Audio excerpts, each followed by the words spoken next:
The next question posed by Abdul Karim from Lahore, Pakistan. If all the Muslims believe in the same Quran and the same Hadith, then why are there 4 Madhabs and why do they differ? This is a very important question and a very sensitive question. The brother posed the question that if the Muslims believe in the same Quran and believe in the same Hadith, then why are there 4 Madhabs and why do they differ?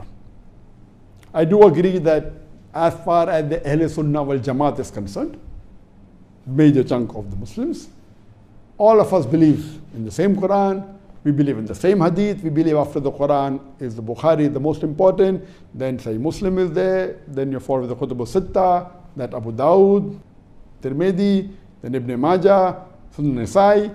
These 4 are the main collection of the Kutub al-Sitta, and there is unanimous agreement between this, the Quran, and the Kutub al-Sitta. Number 1 after the Quran is Bukhari, then Muslim, and then the other 4 books of Hadith.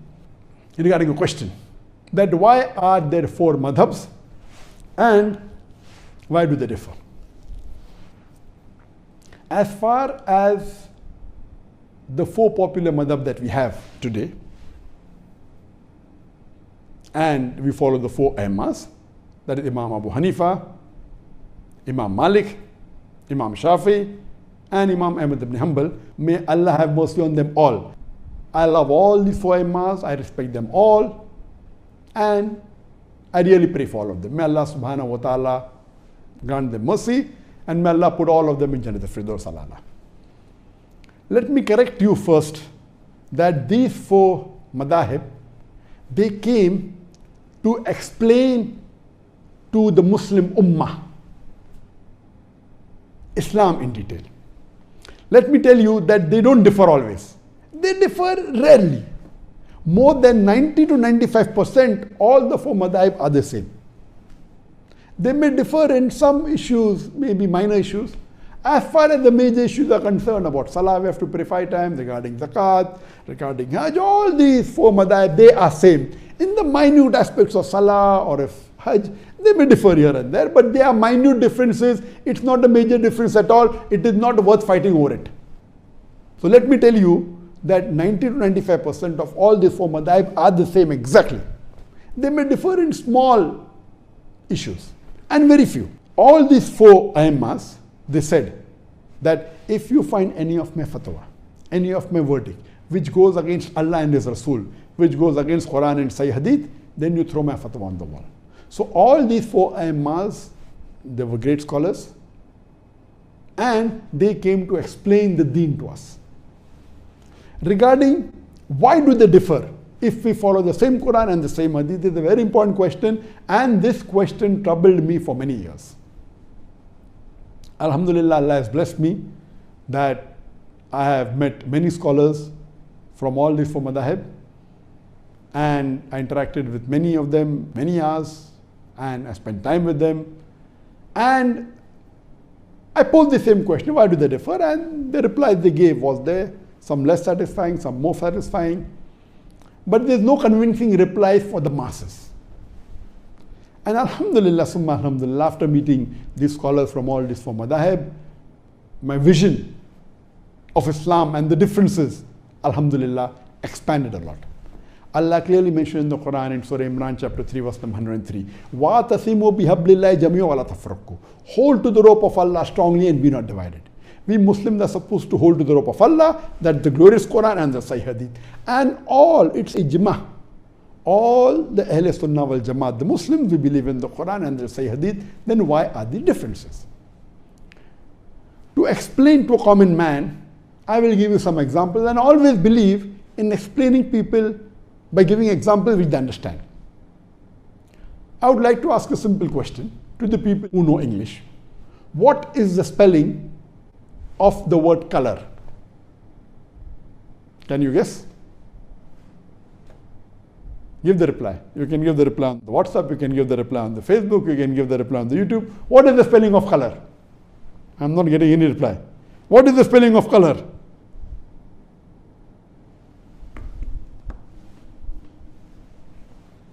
What is the spelling of color? Some may say the spelling of color is C-O-L-O-U-R.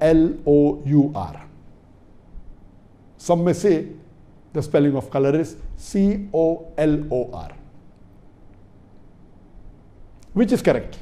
A person who is well versed with English will tell you that the first spelling is the spelling of British English. C-O-L-O-U-R is the British spelling for the word color. C-O-L-O-R is the American spelling for the word color. I am asking the question, which is correct? C-O-L-O-U-R or C-O-L-O-R? And again, you'll have difference of opinion. Some will say C-O-L-O-U-R is correct if he's a British. Some will say C-O-L-O-R if he's an American. Some will say both are correct. But even if they differ, you never find them fighting over this issue. They may differ. A Britisher will say C-O-L-O-U-R is correct. I'm an Indian. We were ruled by the Britishers, and quite a large portion of the world was ruled by the Britishers. So all those who were ruled by the Britishers and we were British colonies, we will follow British English and we'll say the spelling of color is C-O-L-O-U-R. The American will say C-O-L-O-R. We agree to both. A Britisher would prefer C-O-L-O-U-R, but if someone says C-O-L-O-R, fine. We agree to differ. Same with the American, he will say C-O-L-O-R, but he agrees. He believes that is better, but he agrees with C-O-L-O-U-R also. Similarly, this is just an example I've given you. How do you pronounce O-F-T-E-N? How do you pronounce O-F-T-E-N? Some will say often, some will say often. Previously it was often, then it became often. Now new people are saying no, often is correct. T is not silent, it should be pronounced. Some say T is silent, and then there's a big debate for that. But we realize that both are correct in their own ways. Similarly, these schools of thought, four that we have, actually there were many tens and hundreds of Imams and scholars.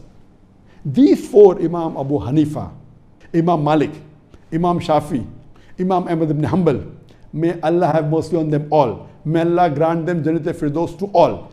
They were more popular, or maybe their students made them popular. There were many other Imams, many other Sheikhs, many other scholars.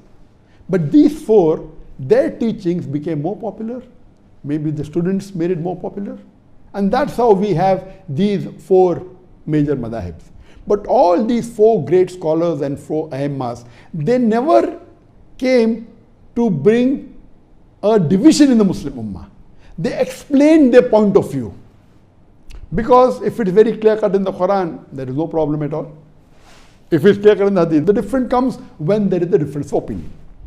Now, why is there a difference of opinion? I will discuss that.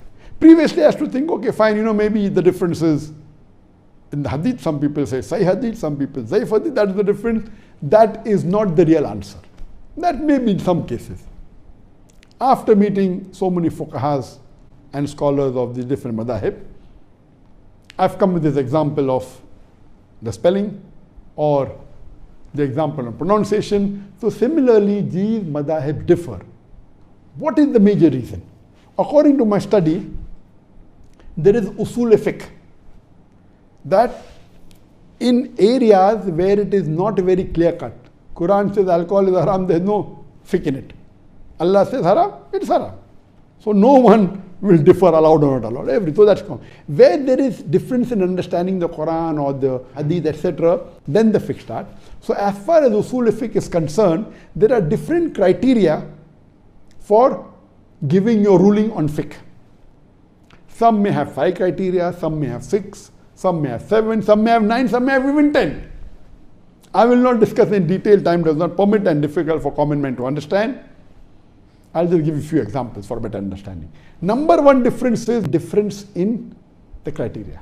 As far as the first 2 criteria are concerned, it is the same. Number one criteria in all madhahib, all schools of thought, it is Quran.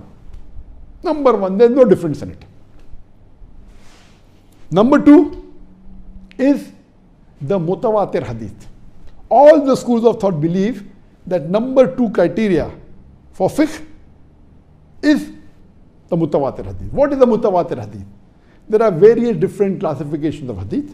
One of the classifications is depending upon the narrators, the chain of narrators. Mutawatir hadith means a hadith in which there are various chains of narrators in every generation. That means that hadith has been narrated by many sahabas who heard the Prophet say that.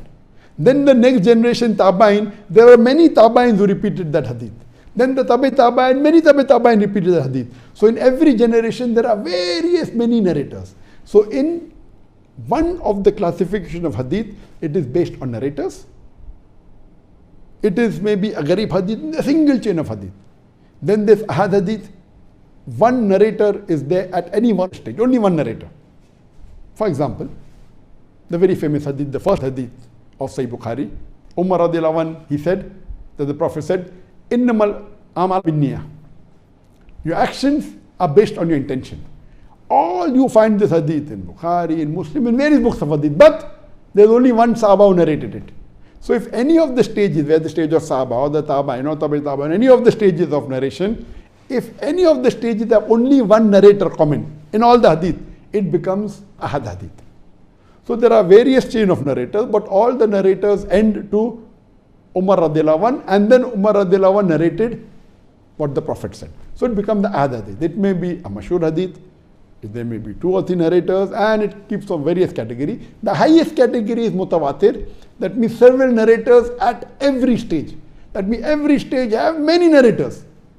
Number is not fixed, there has to be more than 4 or 5. Every stage. Some are 20, some are 30 at every stage. So number 1 is the Quran. Number 2 is the mutawatir hadith.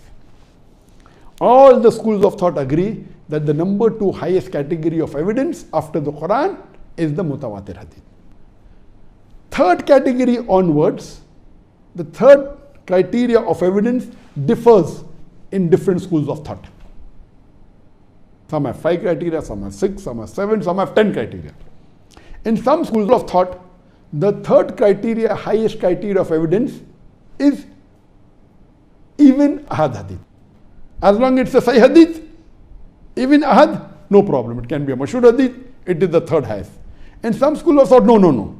The third after the mutawatir hadith is the urf, is the custom. That if the people of Medina did this act, it is the custom, it is the third highest, higher than even a Sahih hadith, which is the Ahad hadith. Some will say no, it is qiyas, analogy. So different schools of thought have different criteria in order. First 2 is the same, the third may be a Sahih Ahad hadith, some may say no, urf, the custom, some may say qiyas, analogy. Other group, the fourth becomes Ahad hadith, the fourth becomes custom in some schools of thought. So from the third onward, it differs. So based on this difference, some may prefer custom as a higher. So if it is not there in the Quran, if it is not there mutawatir hadith, it is an Ahad hadith. So this school of thought is Ahad hadith. The other says it is in Ahad hadith, but it is not there in the urf. So I will not believe, I will give urf more importance, custom more importance. So the differences arise in what you give more importance to. Do you give importance more to urf, the custom? Do you give more importance to qiyas, analogy? Or do you give more importance to Ahad hadith? From third level, it keeps on differing in different schools of thought. So because of that, what you give more importance to differs. That's how the ruling differs. But all these rulings are minor. What we have to understand, that we have to respect the ruling of all the 4 schools of thought. Because all the 4 schools of thought are based on Quran, they are based on hadith, but the level of importance may differ. Some schools of thought say, they may have a criteria. If you're talking about salah, it should be a mutawatir hadith. Because salah, the Prophet prayed in public, almost all the sahabas saw him. So if you give about salah, Ahad hadith, though it is sahih, I will not follow. If it is salah, it has to be evidence for mutawatir hadith, otherwise I will not follow. That is their thinking. You may agree, you may not agree. You may say no, it's Ahad hadith, one Sahaba reported it, it is sufficient for me. It's a Sahih hadith, fulfills the criteria of Sahih, it is sufficient for me. Other school of thought say no, if it's other matter, I will believe in Ahad hadith. But salah, such an important thing, Prophet prayed every day, 5 times a day, it should be a mutawatir hadith. Difference of opinion. So how do you differ? So the third and the fourth and the fifth level of criteria after the first two differ. This is the reason why the major difference is there in the four schools of thought. It may be difficult for people to understand. Number two, the difference may also be that you may differ that whether it's a Sahih Hadith or not. Some may say it's a Hasan Hadith. Hasan Hadith is the lowest level of Sahih Hadith. Some will say no, it is a Daif Hadith. So Daif Hadith is not a Hujjah, is not an evidence for saying something is fard or something is haram. It may have other values. So the Muhaddithin may differ, and when they differ in minute. Some may say Hasan, some may say Zaif. Hasan is the lowest category of Sahih. Classifying Hadith on the basis of whether it is Sahih, Zaif or Mawzu is another classification. Sahih Hadith itself, there are 10 types of Sahih Hadith. Then comes Zaif, then comes Mawdu. Time will not permit to go into details. So the second type of difference of opinion in fiqh, besides the criteria, is whether the Hadith is Sahih or Zaif. Few.